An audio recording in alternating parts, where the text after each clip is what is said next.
Tiur. Apa artinya tiur? Terang. Terang. Teranglah hasilnya di kelas ya. Oke, tiur Maida dan Kupolon. Silakan diawali dengan doa. Kau pimpin doa ya. Kita bersatu dengan doa. Terima kasih Tuhan untuk setiap berkat-Mu yang masih bisa kami rasakan hingga pada hari ini. Tuhan, saat ini anak-Mu akan mengadakan ujian seminar proposal. Kiranya Tuhan yang tetap membantu, Tuhan yang tetap menolong agar ujian ini dapat mendapatkan hasil yang memuaskan dan juga yang baik, sehingga nanti pengumuman nanti kami bisa dengan sama-sama bahagia dengan mendengarkan hasilnya. Begitu juga Tuhan untuk mesin menguji, kiranya Tuhan yang tetap memberikan hikmat dan juga berkat terhadap beliau. Tuhan, kami serahkan ujian ini hanya ke dalam tangan-Mu. Amin. Amin. Baik, karena Pak Batara sesuai dengan informasi tadi kami memimpin ibadah, saya mengambil alih tugas beliau sebagai konvener. Oke, itu kami berikanlah waktu kepada saudara Tioni Maida untuk mengelaborasi, menguraikan apa ini hawa nafsu dan persahabatan dengan dunia dikaitkan dengan tinjauan historis kritis dari Jakobus 4 ayat 1 sampai 10 dan bagaimana relevansinya bagi kehidupan masa kini. Apa ini hawa nafsu? Perlunya bernafsu? Perlunya bersahabat dengan dunia? Harus dikendalikan. Oke, untuk lebih lanjut silakanlah. Kami berikan waktu kepada 3 sampai 5 menit. Terima kasih untuk Bapak dosen. Ada. Jadi saya di sini mengangkat judul hawa nafsu dan persahabatan dengan dunia dengan subjudul suatu tinjauan eksegese historis kritis tentang hawa nafsu dan persahabatan dengan dunia berdasarkan Yakobus 4 ayat 1 sampai dengan ayat ke-10 dan relevansinya bagi kehidupan masa kini. Jadi hawa nafsu ini dimiliki oleh setiap orang. Dalam perjanjian baru, hawa nafsu ini dikaitkan dengan hal-hal yang tidak baik ataupun hal-hal yang dibenci oleh Tuhan. Karena hawa nafsu di sini ditunjukkan dalam perjanjian baru bahwa hawa nafsu itu menunjuk kepada kesenangan untuk hasrat dan juga hal yang duniawi. Jadi karena hal inilah hawa nafsu itu dipandang tidak baik di dalam perjanjian baru. Sebagai ciptaan Tuhan, manusia itu Yakobus, bahwa hawa nafsu itu adalah suatu untuk mencapai kesenangan dan juga hasrat kedekatan. Ya, tapi bukan menjelaskan saja ya. Hawa nafsu itu berguna dalam program perjanjian baru, memahami bahwa hawa nafsu itu negatif semuanya. Harus kau ingat itu. Kau sebut kalau perjanjian baru memahami bahwa hawa nafsu itu dalam tanda negatif, salah kau. Tapi hawa nafsu yang bisa digunakan itu. Jadi kalau kau sebut ya dalam perjanjian baru hawa nafsu itu hawa negatif, salah. Saya tidak setuju. Jadi bagi perjanjian baru pasti itu. Lanjut. Jadi sebagai ciptaan Tuhan, manusia itu sudah mempunyai suatu kapasitas. Jadi dibatasi oleh suatu kapasitas. Begitu juga termasuk dalam hawa nafsu ini. Baik memang adanya hawa nafsu, namun di sini katakan bahwa hawa nafsu itu harusnya dibatasi. Namun nyatanya kehidupan masa kini dan juga manusia dan juga jemaat pada masa itu tidak mengendalikan hawa nafsunya. Di mana hawa nafsu ini mereka gunakan sehingga mencapai suatu pertengkaran. Karena hawa nafsu inilah adanya pertengkaran, adanya perselisihan. Dan karena hawa nafsu inilah juga terjadi hubungan dan juga persahabatan dengan dunia. Di mana di sini dunia itu diciptakan atau dunia di sini digambarkan sebagai suatu hal yang jahat, di mana memunculkan hal-hal yang bertentangan dengan Tuhan. Jadi bersahabatan dengan dunia di sini dikatakan sebagai bermusuhan dengan Allah. Jadi tidak baik jika manusia itu bersahabatan dengan dunia. Karena persahabatan dengan dunia di sini dikatakan bahwa dia mengikuti hawa nafsunya sendiri ataupun kedagingannya sendiri. Inilah yang membuat saya tertarik untuk mengambil judul saya ini, yaitu hawa nafsu dan persahabatan dengan dunia. Terima kasih. Oke, baik. Dalam tulisan ini ada tuliskan apa kata hawa nafsu dalam perjanjian lama? Dalam perjanjian lama tidak ada saya. Kenapa? Karena saya pikir ini nanti saya jelaskan di dalam nomor 2. Bukan. Kamu kalau mau menjelaskan, saya alegorikan sebuah rumah, sebuah bangunan, ya pintunya atau jendelanya kamu jelaskan. Tapi isi di ruang-ruang tertentu nanti di bab berikutnya. Nah, misalnya hawa nafsu dalam perjanjian lama tidak ada, ya. Hawa nafsu dalam perjanjian baru ada sih. Dalam perjanjian baru hanya saya jelaskan, tapi akar katanya tidak saya masukkan. Itu dia. Apa bahasa Ibrani-nya hawa nafsu? Apa bahasa Yunani-nya hawa nafsu? Harus dong. Itu pintu masuk, entry point. Harus kujelaskan dulu itu. Walaupun apa di dalam rumah itu, di dalam kamar-kamar di dalam rumah itu nggak usah. Nanti detailnya kan nggak ada ya. Nggak tahu apa hawa nafsu dalam bahasa Ibrani? Dalam bahasa Ibrani. Bahasa Ibrani? Itu kau bicara tentang hawa nafsu. Dari situ nanti kau tahu bahwa hawa nafsu itu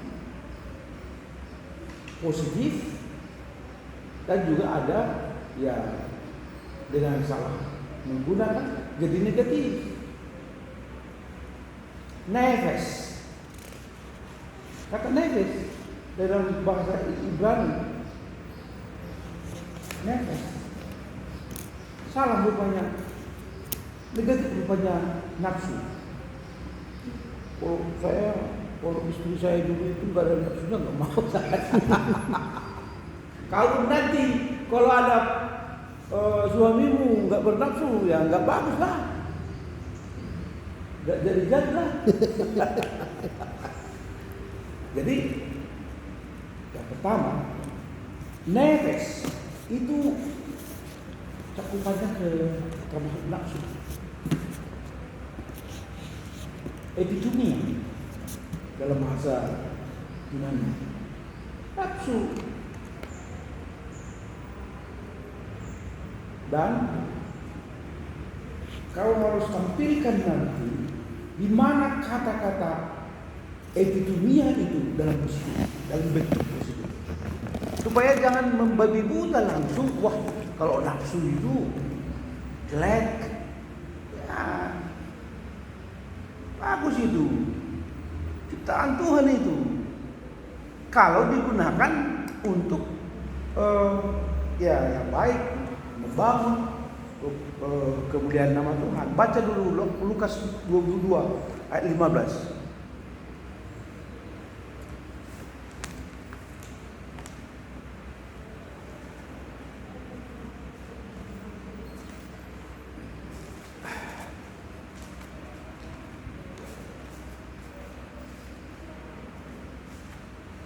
Lukas 22 ayat 15.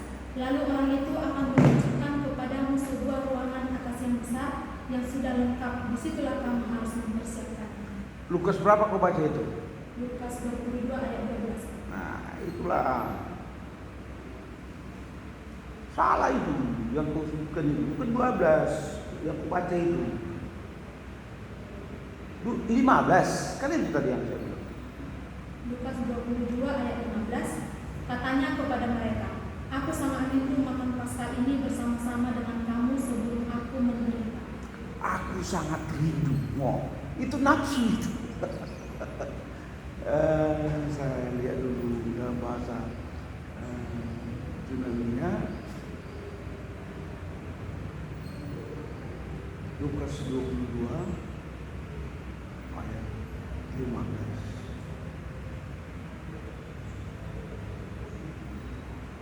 Ya.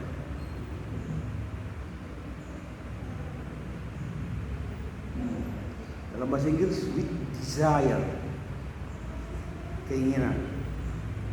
Epitomia dalam bahasa Yunani. Positif, nafsu.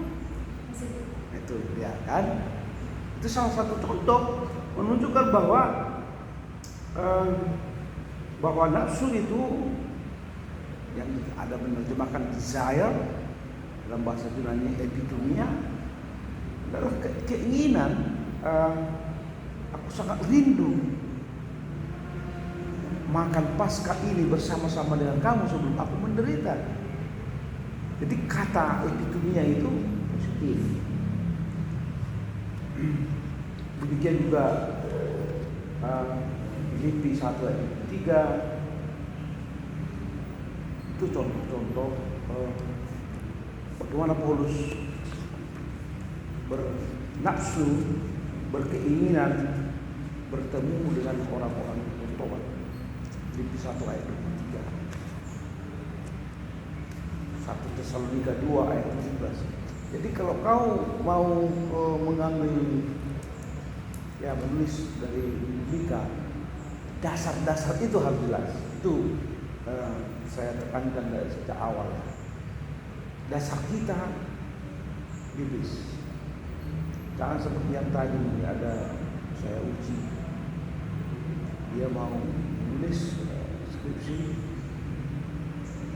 dalam pendahuluannya satu pun tidak ada ayat Alkitab, mau dia mau saja itu. Emangnya ini FK bunyi kan kaprah, salah kaprah ya. Nah, oke. Itu yang pertama. Memang negatifnya juga ada. 1 Petrus 4 ayat 3, Kolose 3 ayat 5. Coba baca di Kolose 3 ayat 5. Ngeri kali.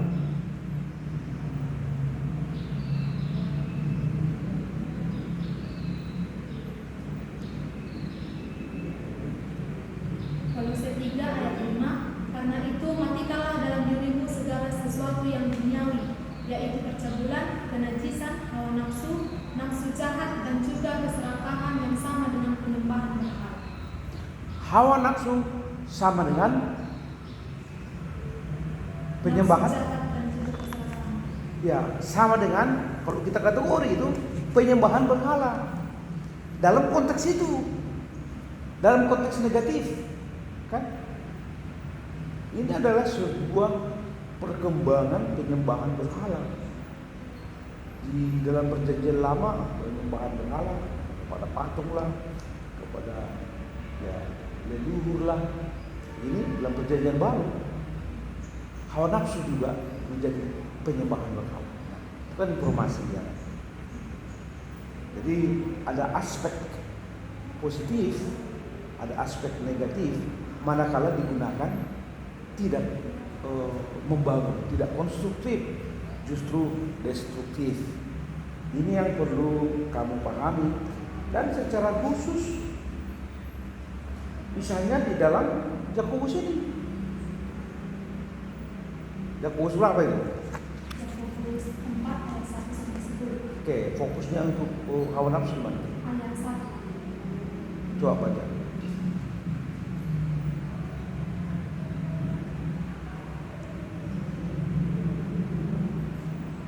Yakobus 4 ayat 1, dari manakah datangnya sengketa dan pertengkaran di antara kamu? Bukankah datangnya dari hawa nafsumu yang saling berjuang di dalam tubuhmu? Dan ayat 3 baca. Atau kamu berdoa juga, tetapi kamu tidak menerima apa-apa, karena kamu salah berdoa, sebab kamu minta itu hendak kamu habiskan untuk memuaskan hawa nafsu. Jadi kalau di sini kata hawa nafsu itu diterjemahkan dari kata hedon. Hedonisme ya, istilah itu kan udah nyata. Hedon. keinginan-keinginan ya manusia. Jadi itu membuka pikiranmu juga, ada kata-kata sinonim dengan epitomia tadi. Ada hedon lah, ada juga nanti oreksis. Coba baca dulu Roma 1 ayat 27.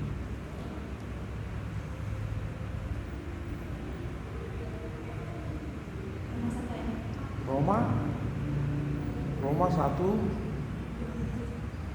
ayat 27. Yuk baca. Roma 1 ayat 27. Demikian juga suami-suami meninggalkan persetubuhan yang wajar dengan istri mereka dan menyala-nyala dalam berahi mereka seorang terhadap yang lain, sehingga mereka melakukan pemusuhan laki-laki dengan laki-laki, dan karena itu mereka menerima dalam diri mereka balasan yang setimpal untuk kesesatan mereka. Ereksi, ya kan ereksi apa ya? Hawa nafsu. Ereksi. Kalau nggak ada ereksi juga payah. Nah, tapi dalam konteks disalahgunakan kan? Itu ereksi birahi. Nomor 1 ayat 27. Nah, dan kenapa rupanya dalam perspektif Jakobus khususnya dalam perikop itu menganggap hawa nafsu itu dalam konotasi negatif? Pada saat itu Pak, sering terjadi perselisihan yaitu antara Yahudi dan juga Roma. Mereka sering menginjak-injak lawan mereka, sehingga ini dinamakan itu disebabkan karena hawa nafsu mereka, bukan lagi karena mereka ingin menyenangkan hati Tuhan dalam mengalahkan suku lain ataupun bangsa lain, tetapi itu dihasilkan karena hawa nafsu mereka. Ya, mereka menyalahgunakan hawa nafsu, ereksi, tadi hedonisme yang ada untuk menumpuk misalnya kenikmatan manusia semata. Yang ini terkait nanti bagaimana nasihat-nasihat Petrus Jakobus itu. Ya, walaupun kau beragama, walaupun kau beriman, kalau kau melakukan ini dan ini, sama saja sia-sia. Keras nanti dalam penulis Jakobus ini sama seperti di dalam kitab Amsal itu, carilah Tuhan maka kau hidup. Artinya kitab Jakobus adalah kitabnya Amosnya dalam perjanjian baru. Begitu kerasnya dia mengatakan, termasuk kaitan dengan hawa nafsu itu, sehingga dia tegas keras. Apalagi dibandingkan dengan apa yang disampaikan oleh Paulus dalam Kolose 3 ayat 5 ini. Penyembahan berhala itu kalau kita menggunakan hawa nafsu bukan untuk konstruktif, tapi destruktif. Nah, yang berikut kan ada kata bersahabat dengan dunia. Jangan mengeneralisasi ya. Kita di dunia loh. Walaupun bukan berasal dari dunia, tapi kita di dunia. Di dunia itu ya bisa saja pas seperti yang tadi kan, bisa bersifat negatif dan positif. Kan gambaranmu bagaimana supaya yang positif ini, yang hal-hal yang baik ini menyinari dunia yang gelap, kan begitu. Nah, jadi cara pandangmu jangan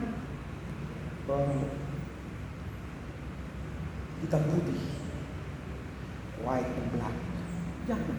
Tapi bagaimana kita mencerminkan, meminari hal-hal dunia. Dunia perlu nggak? Perlu. Kita tinggal di mana sekarang? Di awang-awang, di surga, di dunia. Bagaimana kita mengendarani, mengenali dunia sehingga Tuhan dipermuliakan. Dan ini juga harus kau uraikan secara selintas pandangan terhadap dunia, sehingga kenapa muncul misalnya persahabatan dengan dunia dalam arti negatif. Ya. Jadi beri makna secara proporsional baik terhadap hawa nafsu dan terhadap dunia yang dimaksudkan ini, sehingga keinginan yang destruktif itu semakin hilang, tapi keinginan hawa nafsu untuk, kalau disebut dengan dekat dengan Allah, dekat dengan Tuhan, keinginan untuk bertemu dengan orang-orang yang bertobat, keinginan memuliakan Tuhan, ya itu nafsu. Termasuk juga di dalam hubungan keluarga, hawa nafsu itu, persahabatan itu penting banget. Oke, itu dari saya, dan saya berikan waktu kepada Pak Arab. Silakan. Ya, terima kasih kepada Pak Moderator, Pak JSP, dan selamat buat Tiur Maida Takubolon. Saya sudah membaca proposal ini dan izinkan kami untuk menambah masukan sehingga proposal ini semakin bagus ya, untuk disiapkan menjadi sebuah karya ilmiah penulisan skripsi ke depan. Catatan teknis dulu saya sampaikan, nanti di halaman 1 judul itu hawa nafsu, dibuatlah itu font 18, kemudian tulis di bawahnya juga suatu tinjauan eksegesi historis, lalu spasi ke bawah, kemudian di situ ada dalam PB itu kan belum kau panjangkan, sehingga tulis aja dulu dalam perjanjian baru dalam kurung PB, sehingga nanti singkatan berikutnya sudah bisa digunakan PB. Kemudian ada harus kata-kata yang dispasikan ya, misalnya halaman 3 alinea kedua baris ketiga Yakobus pun itu harus terpisah. Kemudian di bawahnya itu juga ada dan hal-hal itu ada kata garis penyambung. Di bawahnya juga ada sama dengan, itu harus dipisah. Baru baris terakhir itu kehidupan, kayaknya huruf besar. Lalu di halaman 4 itu banyak sekali nyak, itu harus ada penghubung, itu diperbaiki nanti. Ini sudah saya catat, nanti kamu tinggal lihat saja ya. Itu banyak sekali. Kemudian dalam penulisan catatan kaki semuanya gabung itu. Misalnya halaman 1 catatan kaki 3 Australia Lutheran Publishing, itu kan semua itu, Surabaya, Momentum, Jakarta, Immanuel, nyambung dia, harus dispasikan. Lalu Australia itu harus nama kota, misalnya Sydney kah atau Adelaide, gimana dia Australia. Misalnya Indonesia itu kan banyak, carilah nama kotanya nanti gimana. Itu penulisan jalan kaki. Baru di halaman 2 harus konsisten, Andi huruf besar, sementara BPK Gunung Mulia huruf kecil, harus konsisten. Kalau huruf besar, kalau huruf kecil, huruf kecil. Ini kau pakai mendeley atau biasa? Biasa. Nah itu nanti diperbaikilah. Baru di halaman 4 nomor 18 catatan kaki Sekber UM, itu pasti ada nanti di situ editornya. Karena Sekber itu tidak bisa menulis, editor. Dan masih banyak lagi ya. Baik, saya akan masuk pada ini lagi. Nanti antar judul turunkan aja satu ke bawah. Jangan lengket semua, 1-1, 1-2, 1-3 semua lengket. Kayak kekurangan kertas kita enggak ada rapinya kelihatan. Jadi di enter aja ke bawah. Oke ya. Nah sekarang kita masuk pada isi. Pertanyaannya sekarang, apa persoalannya? Persoalan yang kau temukan dalam bahasan hawa nafsu dan persahabatan dengan dunia menurut Yakobus ini, apa persoalannya? Jadi di dalam Yakobus itu Pak, orang-orang Yahudi itu sering menggunakan hawa nafsunya itu untuk menginjak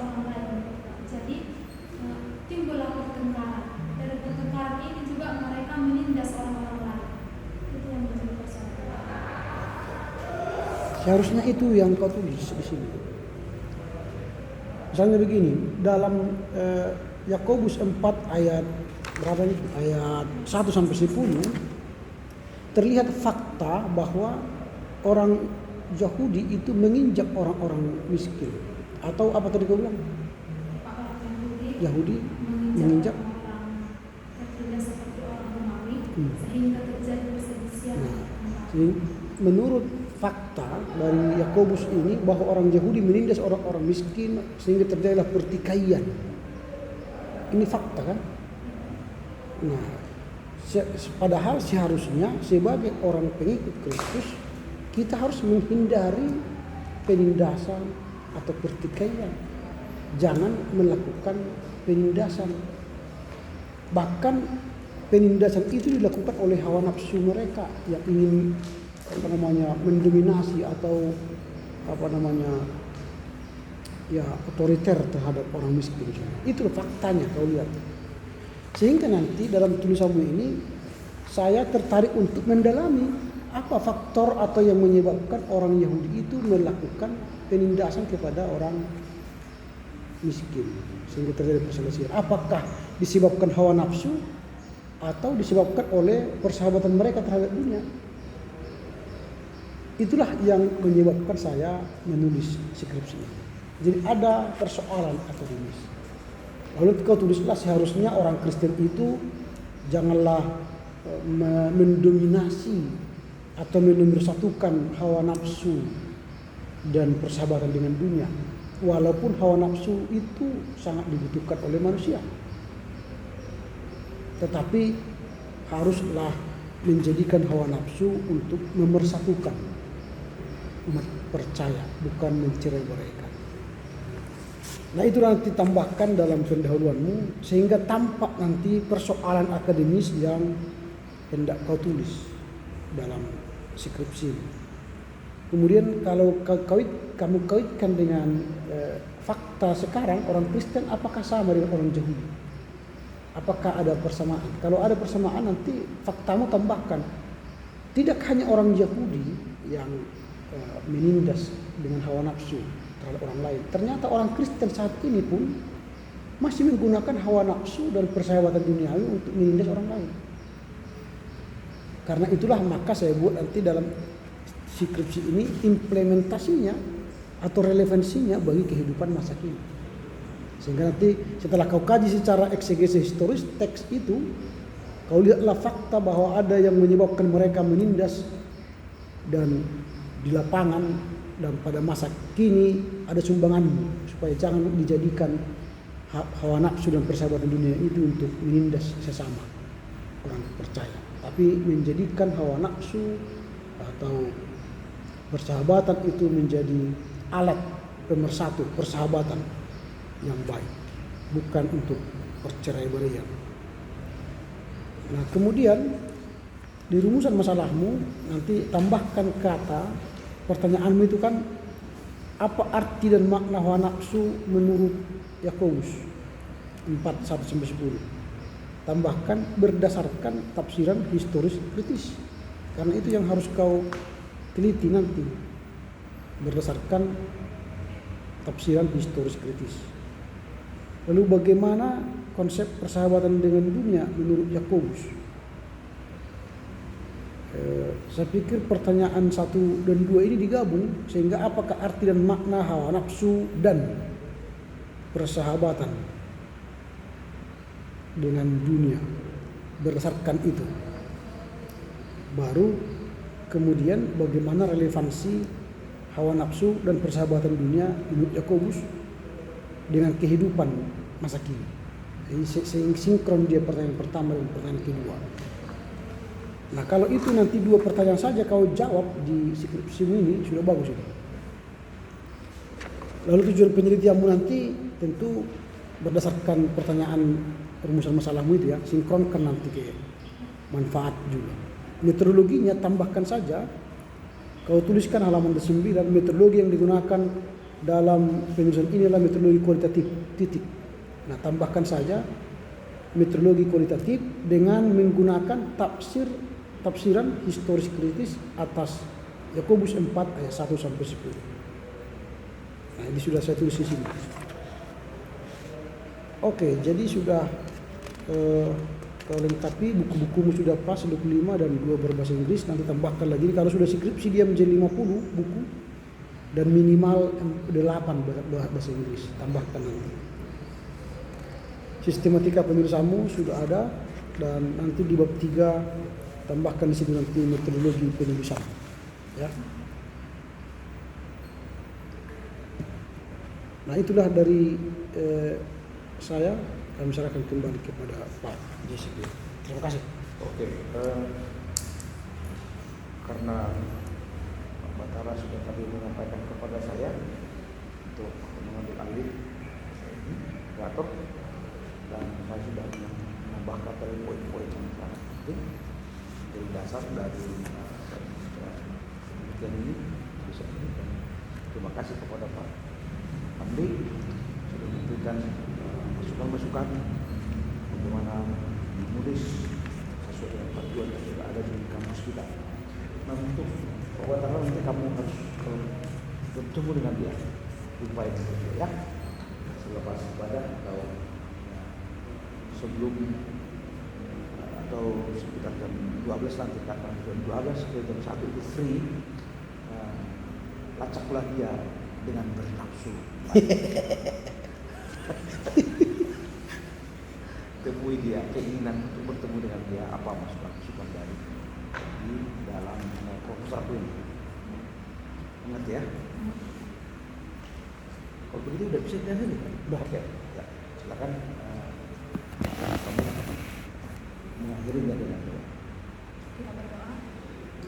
Terima kasih Tuhan untuk ujian yang ada saat ini, sehingga ujian kami ini dapat kami akhiri dengan baik. Biarlah Tuhan apa yang menjadi masukan-masukan dari Bapak dosen kami dapat kami cantumkan nanti di dalam seminar ataupun perbaikan berikutnya, sehingga hasilnya bisa lebih baik lagi. Tuhan, selanjutnya kami akan melakukan aktivitas kami. Biarlah Tuhan yang tetap menyertai kami, yang tetap memberkati kami pribadi lepas pribadi. Kami serahkan segala kehidupan kami ke dalam tangan Tuhan. Dalam Kristus Yesus kami berdoa. Amin. Amin. Amin. Oke. Ada temanmu yang bisa memoto? Masih ibadah video. Masih ibadah. Kalau gitu kita selfie lah ya. Selfie.